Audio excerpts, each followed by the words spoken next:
నా ప్రియమైన సహోదరులారా, ఈ రోజున మన ప్రభు అయిన యేసుక్రీస్తు మనకు ఎలా కనిపించాలని అనుకుంటున్నాడంటే, ఒక బోధకుడిలాగా కనిపించాలని, ఒక మాస్టర్ లాగా, టీచర్ లాగా కనిపించాలని ఆయన కోరుకుంటున్నాడు. గమనించండి, ఓసారి యోహాను శిష్యులు, బాప్తిసం ఇచ్చే యోహాను శిష్యులు యేసు ప్రభు వెంట వస్తున్నారు. యేసు ప్రభు వెంట వస్తూ ఉంటే యేసు ప్రభు సడన్ గా వాళ్ళ వైపు తిరిగి, మీరు దేనిని వెతుకుతున్నారు అని వాళ్ళని అడిగాడు. ఎందుకంటే ఈయన మాస్టర్ కదండి, ఈయన బోధకుడు కదండి. స్టూడెంట్స్ దేన్ని వెతుకుతున్నారో వాళ్ళ ఫేస్ రీడింగ్ తీశాడు.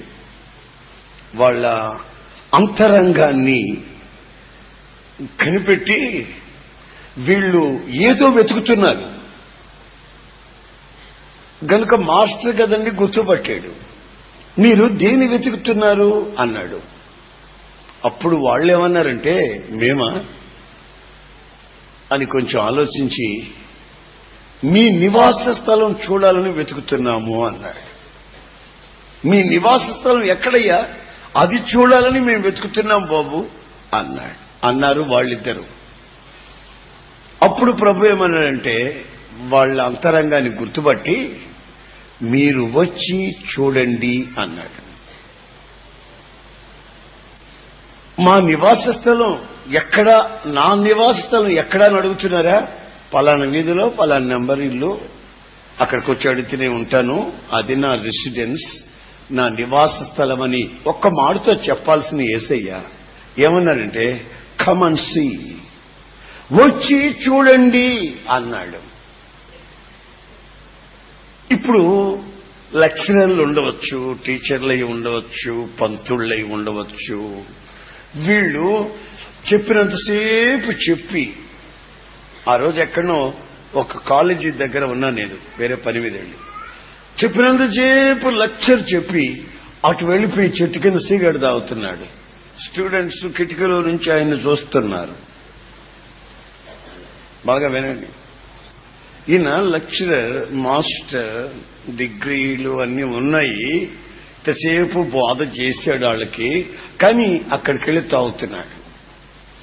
యేసు ప్రభు ఏమంటున్నాడో తెలుసా? నా నివాస స్థలాన్ని మీరు వచ్చి చూడండి.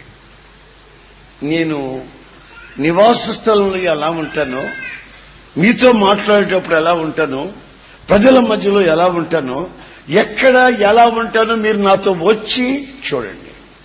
నేను చెప్పేవాడిని మాత్రం కాదు, చెప్పినట్లు చేసేవాడిని. ఆమె చెప్పినట్లు చేసేవాడిని. వీళ్ళు ఏమని పిలిచారో తెలుసా ఆయన్ని? బోధకుడా, వేర్ ఇస్ యువర్ రెసిడెన్స్? మీ నివాస స్థలం ఎక్కడ? వి వాంట్ టు సీ, మేము చూడాలని ఆశపడుతున్నామయ్యా. అంటే మా ఇల్లు పలానా దగ్గర అని చెప్పకుండా వచ్చి చూడండి. నేను ఒక పూట సముద్ర తీరాన్ని పడుకుంటాను, మరొక పూట కొండ మీదకి ఎక్కి కొండ మీద ఎలాగో పడుకుంటాను, మరొక రోజున పడవలో పడుకుంటాను. నా యొక్క పడక, నా నివాసం ఒక చోటు కాదు, ఏ రోజు ఎక్కడైతే అక్కడే. గనుక మీరు వచ్చి చూడండి అంటే అర్థం ఏంటంటే, ఈయన ఎప్పుడైతే వాళ్ళ హృదయాలు గుర్తుపట్టాడో వెంటనే వాళ్ళు ఈయన్ని యేసయ్యా, రక్షకుడా, ప్రభు, ఓ లార్డ్ అని పిలవకుండా ఓ రబీ, బోధకుడా అని పిలుస్తున్నారు. కారణం ఏంటంటే, మనల్ని ఆయన, మన అంతరంగాన్ని ఆయన ఏం చేశాడు? స్టడీ చేశాడు. మన అంతరంగాన్ని ఆయన స్టడీ చేశాడు. మన ముఖాన్ని ఆయన రీడింగ్ చూశాడు. మనం ఏదో వెతుకుతున్నట్లు ఆయన గుర్తుపట్టాడు. ఆయన మామూలు మనిషి కాదురా, ఆయన బోధకుడు. ఓసారి కాన్వెంట్ పిల్లలు లేరు, ఇద్దరు అన్నను చెల్లెలు, ఇద్దరు స్కూల్కి వెళ్ళమని పొద్దున్నే డ్రెస్ చేసి బస్సు ఎక్కించి పంపిస్తే వాళ్ళు బస్సు దిగి ఉదయం సినిమాకి వెళ్ళారు. చిన్నపిల్లల సినిమా అంటది. వెళ్ళిపోయారు. మళ్ళా మామూలుగా ఏమీ తెలియనట్టు మధ్యాహ్నం క్లాసులకి వెళ్ళిపోయారు. టీచర్ గారు పిలిచి అడిగింది, ఎరా పొద్దున్న రాలేదేమిటి? బాయ్ మీరు ఎక్కడికి వెళ్ళారు? పొద్దున బడికి బయలుదేరాలంటగా ఫోన్ చేసి అడిగాను మీ అమ్మని. ఏమండి బస్సు పంచర్ అయిపోయిందండి, మధ్యదారిలో బస్సు గాలిపోయింది, అందుకని మేము బస్సులోనే ఉండిపోయాం. ఆ టిఫిన్ తెచ్చుకున్నది తిని ఇప్పుడు వస్తున్నాం అని వాళ్ళు చెప్పారు. ఓహో అదే, అందుకే పొద్దున్న రాలేదా? ఆహా అని అనింది. అంటూనే ఉంది, వాళ్ళతో మాట్లాడుతూనే ఉంది. వాళ్ళ ఫేస్ రీడింగ్ తీసేసింది. వాళ్ళ ముఖంలో ఉన్న కవలికలు గుర్తుపట్టిన టీచర్ కదండి. మరి టీచర్ ట్రైనింగ్ అంటే ఏంటనుకున్నారు? గమనించండి, ఈ బోధకుడు ఎక్కడి నుంచి వచ్చిన బోధకుడు? నేను చెప్తున్నానే మాస్టర్, నేను చెప్తున్నానే ఉపాధ్యాయుడు, నేను చెప్తున్నానే పంతులని. ఈ పంతులు ఎక్కడి నుంచి వచ్చిన వాడు? యోహాను సువార్త 3వ అధ్యాయం 1వ వాక్యంలో మనం గమనించి చదివితే నికోదేము అనే ఇశ్రాయేలులకు బోధకుడై ఉన్నవాడు యేసు ప్రభుని ఎక్కడి నుంచి వచ్చిన బోధకుడని అంటున్నాడో చూడండి. ఎక్కడి నుంచి వచ్చిన బోధకుడని అంటున్నాడో చూడండి. బోధకుడా, నీవు దేవుని యొద్ద నుండి వచ్చిన బోధకుడవని. బోధకుడా, ఓ రబీ, నీవు దేవుని దగ్గర నుంచి వచ్చినటువంటి బోధకుడివి. చాలు. ఎక్కడి నుంచి వచ్చిన బోధకుడు అండి? యేసు ప్రభు ఎక్కడి నుంచి వచ్చిన బోధకుడు?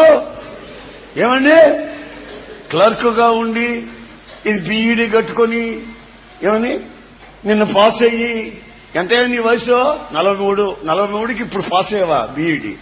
ఇప్పుడు టీచర్ పదవికి వచ్చావా? స్కూల్లోకి వచ్చావా? సరే బాగానే ఉంది. ఇప్పుడు ఈయన ఎక్కడి నుంచి వచ్చినాడు? క్లర్క్ దగ్గర నుంచి వచ్చినాడు, అంటే వాచ్మెన్ దగ్గర నుంచి వచ్చినాడు, లేకపోతే రైటర్ దగ్గర నుంచి వచ్చినాడు. అయితే నేను చెప్పే బోధకుడు ఎక్కడి నుంచి వచ్చాడు? చెప్పండి గట్టిగాను. ఎక్కడి నుంచి వచ్చాడు? దేవుని దగ్గర నుంచి వచ్చిన బోధకుడు. గనుక ఆ బోధకుడు నీ ఎదుట బోధకుడుగా నిలబడితే నీ యొక్క అంతరంగాన్ని స్టడీ చేసి ఒక క్షణంలో నీకు చెబుతాడు. నీ అంతరంగాన్ని ఆయన చదివి నీకు చెప్తాడు నీ స్థితిగతులు ఏమిటో. గనుక ఆయన ఈ రోజున నీ ఎదుట రక్షకుడుగా కాకుండా ఈ రోజున నీ ఎదుట ఇక మీదట బోధకుడుగా ప్రత్యక్షమవ్వాలని కోరుకుంటున్నాడు. ఎక్కడి నుంచి దిగొచ్చిన బోధకుడినా? చెప్పండి గట్టిగాను. దేవుని దగ్గర నుంచి వచ్చిన బోధకుడు. ఒకసారి ఫిలిప్ అనే స్నేహితుడు నతనయేల్ అనే ఒక వ్యక్తిని యేసు ప్రభు దగ్గర తీసుకొస్తున్నాడు. యేసు ప్రభు దగ్గర తీసుకొస్తున్నాడండి. యేసు ప్రభుని పరిచయం చేద్దామని ఫిలిప్ అనే వ్యక్తి నతనయేల్ అనే స్నేహితుడిని తీసుకుని వచ్చి పరిచయం చేద్దామని తీసుకుని వస్తున్నాడు.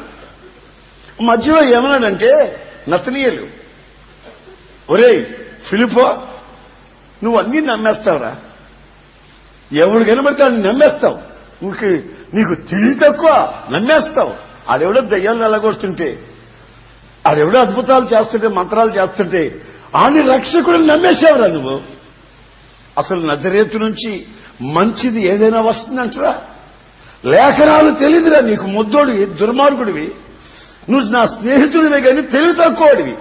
నజరేతు నుంచి ఏ మేలు రాదు. గనుక అతను నజరేతు వాడు, గనుక అతను దొంగ. దుర్మార్గుడు, అతన్ని ఎట్లా నమ్మేవరా నువ్వు అని తన స్నేహితుడు యేసుక్రీస్తు దగ్గరికి రమ్మంటుంటే, నజరేతు వాడి దగ్గరికి రమ్మంటుంటే ఈ నతనీయులు ఇష్టం వచ్చినట్టుగా మాట్లాడుతున్నాడు యేసు ప్రభుని.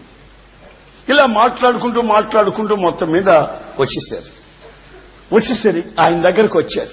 వచ్చిన వెంటనే యేసు ప్రభుని అదో రకమైన ఫోజులో చూస్తున్నాడు. నజరేతు నుంచి మంచిది ఏది రాదు కదా, ఇతను నజరేతు వాడు అంటున్నారు, ఇతను రక్షకుడిని ఈ పిచ్చోడు అంటున్నాడు, ఇతడు మెస్సయాని ఈ పిచ్చోడు ఎల్లోడు అంటున్నాడు అని ఫోజు ఇచ్చి చూశాడు. అలాగా చూస్తూ ఉంటే యేసు ప్రభు కల్పించుకొని, ఇదిగో ఇశ్రాయేలీల్లో కపటము లేని వ్యక్తి ఇతనున్నాడే నతనీయులు, కపటము లేని వ్యక్తి, ఇశ్రాయేలీల్లో యథార్థవంతుడు ఇతనిలో ఏ కపటమో నాకు కనిపించట్లేదు అని ఈ కపటము లేని వ్యక్తిని చూపించి యేసు ప్రభు అన్నాడు. ఎప్పుడైతే ఈ మాట అన్నాడో ఇక నతనీయులకి వచ్చేసింది కోపం. అసలు నేనెవరు ఈయనకి తెలియదు, నేనెవరు నాకు తెలియదు, నేనంట మహాయథార్థవంతుడంట, మహానీతిమంతుడంట ఈయన చెప్తున్నాడు అని మనసులో అనుకుని కోపం వచ్చి, బోధకుడా ఇదిగో నేనెవరో నీకు తెలీదు, నీవెవరో నాకు తెలీదు, నేను యథార్థవంతుడని నీవెలా చెప్పగలుగుతున్నావు అన్నాడు. అప్పుడు యేసు ప్రభు ఏమన్నాడు తెలుసా? ఇదిగో ఈ ఫిలిప్ నిన్ను పిలవక మునిపే నీవు అంజూరపు చెట్టు కింద ఉన్నప్పుడే నేను నిన్ను చూశాను. ఆమేన్. ఈ ఫిలిప్ నాకొచ్చి ఏమో చెప్పాడని నువ్వు కంగారు పడకరా బాబు. ఈ ఫిలిప్ అనేవాడు నిన్ను పిలవక మునిపే నీవు అంజూరపు చెట్టు కింద కూర్చొని ఉన్నావు. అప్పుడే నా కళ్ళు నిన్ను చూశాయి. అప్పటి నుంచి నిన్ను నేను గమనిస్తున్నాను. నీకు తెలిసిన విషయంలో నీవు యథార్థవంతుడివి, నమ్మకస్తుడివి గనుక నీ అంతరంగాన్ని నేను గుర్తుపట్టాను అన్నాడు. ఇక నతనీయులు గడగడ ఉనికిపోతూ, బోధకుడా, ఇశ్రాయేలుల రాజా, నీకు దండం, నీవు పరలోకం నుంచి దిగొచ్చిన బోధకుడు అయ్యా. కుర్చీ మీద కూర్చుని టేబుల్ మీద తలబెట్టి నిద్రపోయే టీచరు కాదయ్యా. నీవెవరివి? మెలకువగలిగిన వాడివి. నీవు నీ విద్యార్థులను, నిన్ను వెంబడించే వాళ్ళని, నీ ఎదుట నిలబడిన వ్యక్తిని నీవు పరీక్షించి క్షణాలలో వాళ్ళ భావి జీవితాన్ని గూర్చి, వాళ్ళ వెనక జీవితాన్ని గురించి వాళ్ళకి చెప్పగలిగిన శక్తి గలవాడిని. యేసు ప్రభు అంటాడు, అంజూరపు చెట్టు కింద నిన్ను చూశానని నేను చెప్పినందువల్ల నీవు నన్ను బోధకుడు, ఇశ్రాయేలు రాజువి అని అంటున్నావా? ఇంకా గొప్ప గొప్ప కార్యాలు నువ్వు నీ కళ్ళతో చూస్తావు, నేను నీకు చూపిస్తాను. ఆమేన్, ఆమేన్. నాకు గొప్ప కార్యాలు నువ్వు ఎందుకు చూపిస్తావయ్యా అని అడిగితే, నన్ను నీవు బోధకుడా అని పిలిచావు గనుక. చప్పట్లు కొట్టండి గట్టిగా. ప్రైజ్ ది లార్డ్, హల్లెలూయా. నన్ను యేసు ప్రభు అని అందరూ పిలుస్తారు, నన్ను క్రీస్తు అని అందరూ ఒప్పుకుంటారు, నన్ను బోధకుడా అని ఓ ప్రత్యేకమైన శైలిలో నన్ను నువ్వు పిలిచావు గనుక నీ ఫ్యూచర్ని నేను ఎలా చేస్తానో చూస్తా ఉండు. నీవు గతించి వచ్చిన నీ బ్రతుకుని నీకు ఎత్తి చూపించాను, నీకు గుర్తుందా? చూడండి, అంజూరపు చెట్టు కింద నిన్ను చూశాను అని అన్నాడా? ఈయన గడగడలాడిపోతూ ఒడిగిపోతున్నాడు. ఎందుకనంటే అంజూరపు చెట్టు కింద పేకాటాడుతున్నాడేమో, అంజూరపు చెట్టు కింద తాగి పడిపోయి ఉన్నాడేమో. ఆ మాట చెప్పట్లేదు. నువ్వు పేకాడుతున్నావురా, నువ్వు సారాయి తాగావురా, అని అనలేదు. అంటే ఆడు ఎగిరిపడి పారిపోతాడేమోనని, అసలు నువ్వు చెట్టు కింద కూర్చొని ఉండడం నేను చూశాను అన్నాడు. చూస్తే ఈ వ్యక్తిని చెట్టు కింద చూస్తే పేకాటం కూడా చూసే ఉంటాడుగా. ఏమండి, సోడా తెచ్చుకొని గ్లాసులో కలుపుకొని తాగుతుంటే సీసాలో నుండి పోసుకొని నురుగొక్కతో తాగి అని అంటుంటే ఆయన చూసే ఉంటాడుగా. ఏమండి, తాగడం ఎందుకు, తూతు అంటం ఎందుకు? ఏమండి, నా ప్రియమైన సహోదరులారా, నతనీయుల యొక్క అంతరంగాన్ని ఒక్కసారి స్టడీ చేశారనమాట. Praise the Lord, praise the Lord. నేనేం చెప్పాను ఇందాక, స్కూల్కి వెళ్లే పిల్లలిద్దరూ పంచర్ అయిపోయింది, మేము అందుకని రాలేదని వాళ్ళు చెప్పారా? టీచర్ గారు స్టడీ చేసి ఈ అమ్మాయినేమో నీ క్లాస్కి వెళ్ళా అనింది. ఈయనేమో అక్కడిని నిలబెట్టి, బాబు బస్కి పంచర్ అయిపోయింది కదా, టైరు ఫ్రంట్ వీలా బ్యాక్ వీలా అని అడిగింది. ఆడు కొంచెం ఆలోచించుకొని అవి రెండు మాట్లాడుకోవాలి వాళ్ళిద్దరూ. ఏమండి, టీచర్ అడిగితే సినిమాకు పోయామని చెప్పొద్దు, టీచర్ అడిగితే బస్సు పంచర్ అయిందని అనుకున్నారు ఇద్దరు. టీచర్ స్టడీ చేసేసింది. ఫ్రంట్ వీలా బ్యాక్ వీలా, అదేనండి ముందుదేనండి అన్నాడు ఆడు. తర్వాత ఆడిని పంపించి పిల్లల్ని పిలిచి, మాయ్ ఫ్రంట్ వీలా బ్యాక్ వీలా పంచర్ అయ్యింది, అదేనండి అనుకుంటుంది కదండి, ఇదేనండి అని పీపల్ చెప్పింది. అంటే అర్థం ఏంటంటే వీళ్ళిద్దరు ఫ్రంటో బ్యాకో మాట్లాడుకోలే. చూసారు, వీళ్ళు పంచర్ అయ్యిందనేంత వరకే మాట్లాడుకున్నారు. ఇట్లాగే ఉంటాయి. అబద్ధాన్ని నిలబెట్టాలంటే ఇంకొక 100 అబద్ధాలు చెప్పాలా, అయినా నిలబడదాం. సత్యాన్ని నిలబెట్టేదానికి సపోర్ట్ అక్కర్లే, సత్యం ఒంటరిగానైనా నిలబడిపోద్ది. ఆమె సత్యము ఒంటరిగా నిలబడుతుంది, అబద్ధం ఒంటరిగా నిలబడలేదు. మరలా 50 అబద్ధాలు చెప్పాలి, అయినా నిలబడదు, ఒక పక్క వాలిపోద్ది. అందుకే ఈ అబద్ధాలు చెప్పేవాళ్ళు అప్పుడప్పుడు బయటపడిపోతారు, అబద్ధాలు చెప్పేవాళ్ళు. సినిమాకు పోయిన వాళ్ళు ఏమని చెప్పారు మా టీచర్కి, పంచర్ అయిపోయింది అందుకని ఇట్లా అయిపోయాం, వాళ్ళు రిపేర్ చేసుకుందాక అక్కడ అయిపోయాం, బడికి రాలేకపోయాం, అందుకని మధ్యాహ్నం వచ్చాము అన్నారు. టీచర్ ఏం చేసింది, వాళ్ళ మొఖాలు బాగా చూసి, ఒక నిజమైన టీచర్, ఒక నిజమైన ఉపాధ్యాయుడు అయితే, పంతులైతే పిల్లల జీవితాలని పసిగట్టి గుర్తుబట్టి వాళ్ళ అంతరంగాల్ని చదివి స్టడీ చేసి వెంటనే వాళ్ళకి ఏం మేలు చేయాలని చూస్తాడు. నిజమైన టీచర్లు ఏం చేస్తారో తెలుసా? తల్లిదండ్రులకి ఈ కుర్రోడు బలహీనతలన్నీ చెప్పరు, కొంచెం ట్యూషన్ చెప్పిస్తే మంచిదండి అంటారు. ఏంటండి అలా చెప్తారు? కొంచెం మంచిదండి అంటారు, అంతే, ఇంకేం. నా ప్రియమైన సహోదరులారా, గుర్తుపట్టండి, యేసుక్రీస్తు ఎక్కడి నుంచి వచ్చిన బోధకుడట? నికోదేము అంటున్నాడు. నికోదేము ఏమంటున్నాడో తెలుసునా? అయ్యా, నీవు పరలోకం నుంచి దిగొచ్చిన బోధకుడివి, నీ ద్వారా అద్భుతాలు మహత్కార్యాలు జరుగుతూ ఉన్నాయ్యా. నువ్వు పరలోకం నుంచి దిగిరాకపోతే నీ ద్వారా మహత్కార్యాలు, అద్భుత కార్యాలు, సూచక క్రియలు జరగవు. మీ ద్వారా అద్భుతాలు మహత్కార్యాలు జరుగుతున్నాయంటే కారణం ఏంటంటే మీరు పరలోకం నుంచి దిగొచ్చిన బోధకుడివి. ఒక నిజమైన బోధకుడు, పరలోకం నుంచి దిగొచ్చిన బోధకుడు కనుక యేసుక్రీస్తు. ఆయన ద్వారా మనకు ప్రత్యక్షమయ్యేది ఏమిటంటే సూచక క్రియలు, అద్భుతాలు, మహత్కార్యాలు. దేవుని చేత పిలువబడిన దైవ సేవకులలో నుండి ప్రత్యక్షమయ్యేది ఏమిటంటే అద్భుతాలు, సూచక క్రియలు, మహత్కార్యాలు. ఈ మహత్కార్యాలు, సూచక్రియలు, అద్భుతాలు ఒక బోధకుల్లో నుంచి ప్రత్యక్షము కాకపోతే అతను పరసంబంధమైన పిలుపును పొందిన దైవ సేవకుడు కాక ఉంటాడు. పరసంబంధమైన పిలుపు, పరసంబంధమైన అనుభవాలు, ఒక దైవ సేవకుణ్ణి బలపరిస్తే అతని ద్వారా సూచక క్రియలు ప్రత్యక్షమవుతాయి. ఆమేన్, ఆమేన్, ఆమేన్.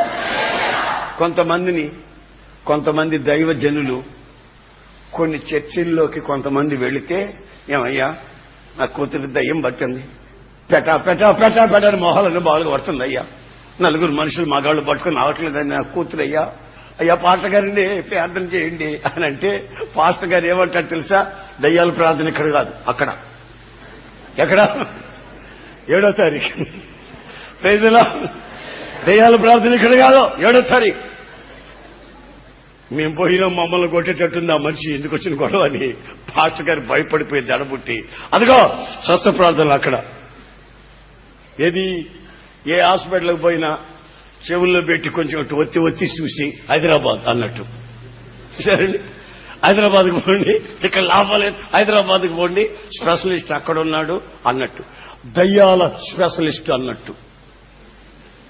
ఎక్కడ? దయ్యాల కొరకు ప్రార్థన చేసేది ఎక్కడ?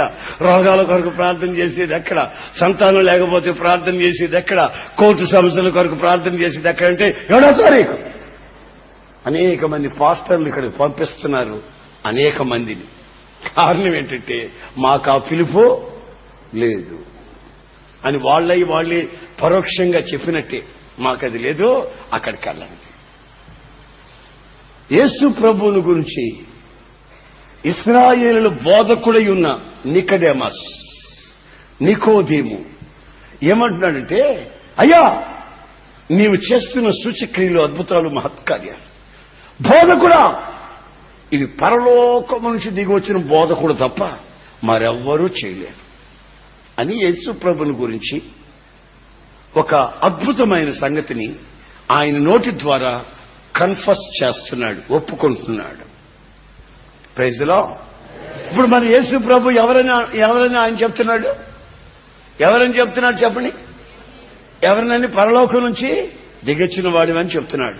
సెకండ్ పాయింట్ ఏమిటంటే, నీ ద్వారా సూచక క్రియలు జరుగుతాయి. యేసయ్య ద్వారా జరుగుతాయి. యేసన్న ద్వారా కాదు, యేసయ్య ద్వారా జరుగుతాయి. యేసయ్య ద్వారా జరుగుతాయి. యేసయ్యలో నుండి జరుగుతాయి. యేసయ్య మహత్తరమైన శక్తి ద్వారా ఆయన నామం పేరట అద్భుతాలు, మహత్కార్యాలు, సూచక్రియలు జరుగుతాయి అని ఇశ్రాయేలు బోధకుడు నికోదేము ఈ మాటను చెప్తున్నాడు. మరొకసారి ఒక అరణ్య ప్రాంతంలో, కొండ ప్రాంతాల్లో యేసు ప్రభుని కొంతమంది వెతుకుతా వచ్చారు. వెతుకుతా వచ్చి, అయ్యో బోధకుడా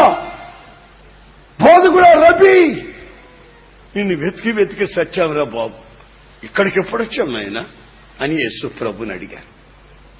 అప్పుడు యేసు ప్రభు ఏమన్నాడు తెలుసా? ఇదిగో మీరు నన్ను ఎందుకు వెతికారో నాకు తెలుసు అన్నాడు. ఏమిటండి పొద్దున్నుంచి వెతికి సత్యం, ఎందుకు వెతికారో తెలుసు అంటారేమిటి? వ్యంగ్యంగాను. ఎందుకు వెతుకుతాం మిమ్మల్ని? యేసు ప్రభు ఏమన్నాడు తెలుసా? పలానా ఊళ్ళో 5 రొట్టెలు 2 చిన్న చేపల్ని 5,000 మందికి పెట్టినప్పుడు పురుషులకి కడుపు నిండా తిన్నారుగా తృప్తిగా. అందుకని మరలా యేసు ప్రభు అంటే తిరిగితే రొట్టెలు దొరుకుతాయి, ఎప్పుడు చేపలు దొరుకుతాయి, శుభ్రంగా దీన్ని నీళ్లు తాగుతా ఉండొచ్చు, సముద్రం నీళ్లు తాగుతా ఉండొచ్చు అని కదా మీరు నన్ను వెతుకుతా వచ్చారు. సూచక క్రియలు నా ద్వారా జరుగుతాయి, అవి అనుభవించాలని మీలో ఎవరైనా వచ్చారా? సూచక క్రియలు, అద్భుతాలు నేను చేస్తాను కదా, నా ద్వారా మీరు పొందాలని వచ్చారా? నన్ను ఎందుకు వెతికారు మీరు? క్షయమైపోయి తిండి కొరకు ప్రాకులాడుతూ వచ్చారు. అక్షయమైన జీవమగల ఆహారాన్ని నేను పెడతానని, మీ జీవితాలు విప్లవాత్మకంగా మారుస్తానని, మీ జీవితాలు సూచక క్రియలుగా మారుతాయని, మిమ్మల్ని సాక్షిగా నేను స్థిరపరుస్తానని ఆ విశ్వాసంతో నన్ను వెతికరా? వెళ్ళండి. తిండి కొరకు వచ్చారు నా దగ్గరికి.